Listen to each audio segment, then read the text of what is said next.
The fall of Rome. Just the words alone carry a weight that echoes through centuries, a warning carved into the bones of history. The Roman Empire was once the most powerful force the world had ever seen. Its armies marched across continents, its laws shaped civilizations, its culture defined the meaning of power. And yet, despite its strength, despite its glory, despite its unmatched influence, Rome fell. It collapsed under the weight of its own greatness. What remains is not just a story of an empire that died, but the greatest lesson in human history. Because in the story of Rome, we see the story of every great power, every great nation, every dream of immortality that humanity has ever built. And when we listen closely, we hear a question whispered through time. If Rome could fall, what does that mean for us? Imagine the world more than 2,000 years ago. Rome began as nothing more than a small settlement by the Tiber River, a humble cluster of huts. No one looking at it could have predicted what it would become. But Rome had ambition, discipline, and an iron will. Through courage and relentless conquest, it grew. First, it dominated the Italian peninsula. Then it defeated great rivals like Carthage, whose legendary general Hannibal once marched elephants across the Alps to destroy them. But Rome endured. And when Carthage burned, Rome rose as the undisputed power of the Mediterranean. Its legions, forged in discipline and blood, expanded its borders until the empire stretched from the deserts of Egypt to the forests of Britain, from the Atlantic Ocean to the rivers of Mesopotamia. For centuries, the world was Rome. But the glory of Rome was not just in its armies, it was in its ideas. Roman law created order where chaos once ruled. Roman roads connected distant lands in ways humanity had never seen before. Roman aqueducts carried water into cities that dazzled the world with their scale and beauty. Rome was more than an empire. It was civilization itself, a vision of human achievement that seemed eternal. People believed Rome could never fall, that it was too great, too strong, too advanced to meet the fate of other kingdoms. And yet, the seeds of collapse were already sown, even as Rome stood at the height of its glory. The lesson of Rome begins here. Power, no matter how mighty, is never eternal. Empires rise because of discipline, unity, and purpose. They fall when those values fade. And in the story of Rome, we see how pride, corruption, division, and decay can destroy even the greatest of civilizations. As centuries passed, Rome began to rot from within. Wealth flowed into the empire from conquered lands, but instead of strengthening its foundations, it corroded them. The gap between the rich and poor widened until the city that had once thrived on simplicity and shared duty became a playground for the elite and a prison for the common man. The Senate, once the heart of Roman virtue, grew corrupt, filled with men who served their own ambitions rather than the empire. Political leaders promised bread and entertainment to the masses, distracting them with gladiator games and spectacles, while the empire's strength crumbled in the shadows. The people, once hardened by struggle, grew soft, complacent, addicted to comfort. The discipline that had built Rome began to vanish, and outside its borders the world was changing. New tribes and nations were rising in strength and courage, waiting for their chance to strike. Rome had built walls and fortresses, but no wall is high enough to protect a people who have grown weak inside. The legions that once crushed every enemy began to falter. Recruited from foreigners who had no true loyalty to Rome, they lacked the fire of the old Roman soldiers. Victories grew rare, defeats more frequent. The once invincible empire was bleeding, slowly, steadily. Then came the barbarian invasions. Hordes of Goths, Vandals, Huns, and countless others pressed against the empire's borders. These so-called barbarians were not the savages Rome mocked them to be. They were warriors, hungry, desperate, and united by the very strength Rome had lost. In 410 AD, the unimaginable happened. The Visigoths, led by Alaric, marched into Rome itself and sacked the city.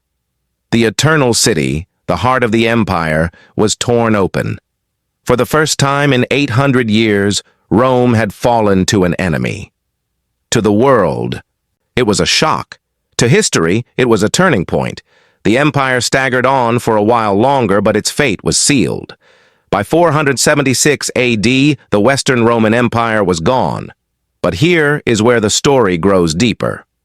Because the fall of Rome was not just about battles lost or borders broken, it was about values abandoned. Rome fell because it lost the very qualities that had once made it strong. Discipline turned to decadence. Unity gave way to division.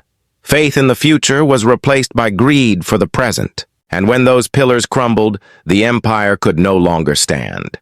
Think about what this means. Rome was not destroyed by an enemy more powerful than itself. It was destroyed by weakness from within. The barbarians may have delivered the final blow, but Rome had been dying long before they arrived. The greatest empire the world had ever known was undone by its own choices, its own corruption, its own pride. And so, the fall of Rome is more than history. It is prophecy. Every empire, every nation, every people who believe themselves invincible must learn this lesson. Power is fragile. Strength is temporary. When discipline is lost, when greed takes over, when leaders abandon virtue for ambition, collapse is inevitable. Rome is not just the past. Rome is the mirror of the future. Look around the world today. The parallels are haunting. Nations grow wealthy, yet inequality rises. Leaders speak of honor, yet corruption spreads. Citizens demand comfort and entertainment, while discipline and sacrifice fade away. Armies grow strong, but the will of the people grows weak.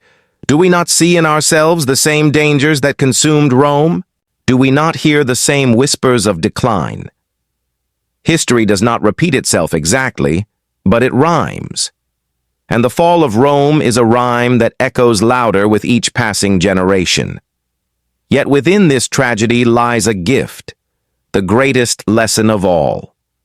Rome teaches us that nothing is permanent, and that is both a warning and an opportunity.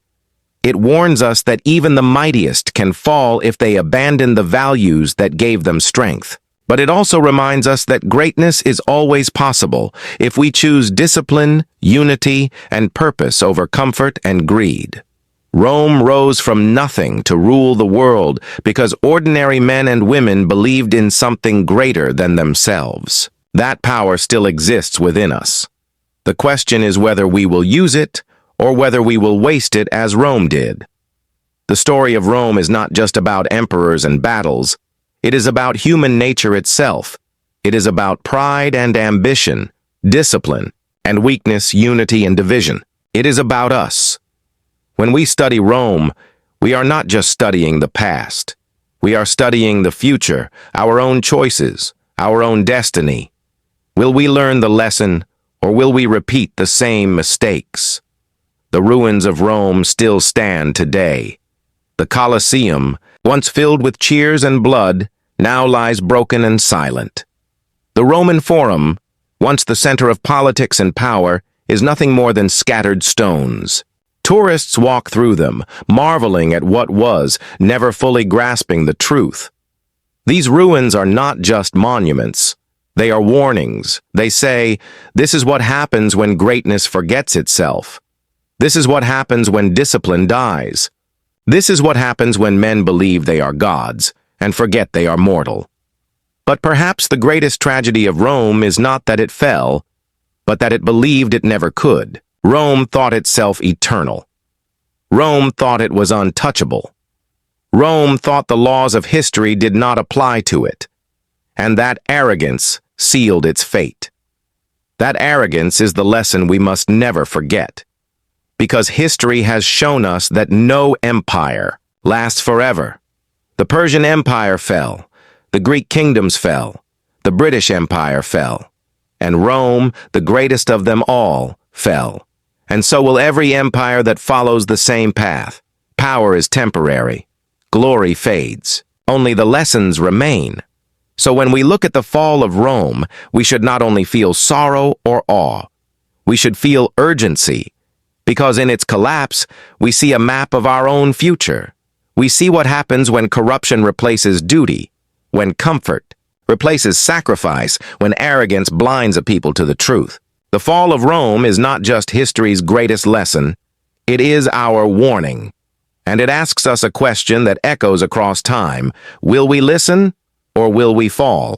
The answer lies not in empires, but in us, in our choices, in our discipline, in our willingness to remember that greatness is fragile. The ruins of Rome stand as a silent voice, whispering across centuries, learn from me or become me.